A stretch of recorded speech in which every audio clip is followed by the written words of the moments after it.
kısa, uzun ve belgesel film yarışmalarımız var.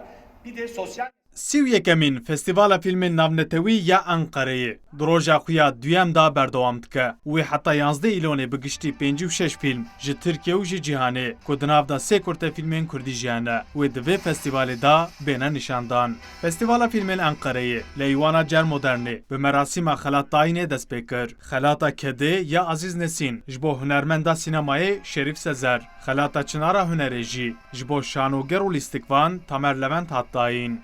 Lîstikvana binav deng Şerîf Sezera ku di sala 1982 da di fîlma Yol Rê ya derhênerê Kurd Yılmaz Güney da lîstibû û di yekemîn Festîvala Enqereyê da jî xelat kirtibû. Piştî 31 salan dîsa li vê festîvalê hate xelatkirin.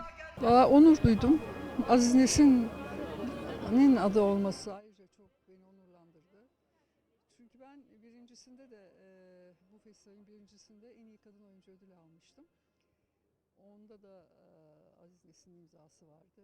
Bu da Aziz Nesin. 31 yıl sonra tekrar Aziz Nesin'le ilgili emek ödülünü alacağım. Çok mutluyum. Teşekkür ederim. Herwa şanoger, derhêner û lîstikvan Tamer Leventê ku di gelek fîlmên hunerî û xelatkir tîda lîstiye ji bo kursa müstşarê axivî û kêfxweşiya xwe anî zimên.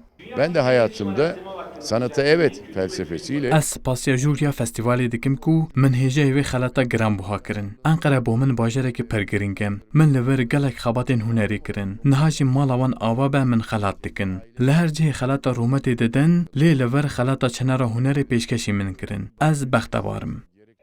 Sîv yekemîn Festîvala Filmên Navnetewî ya Enqereyê ku ji ber pandemiyê hatibû bipaşxistin di navbera sisê û 11 îlonê da dibin tedbîrên pandemiyê da wê bi rêva biçe. Wê cara ewil hin fîlmên ku di festîvalên navdewletî da premiyerên xwe kirine wê premiyerên xwe yên li Tirkiyê di Festîvala Enqereyê da bikin û li benda sînema hezan be.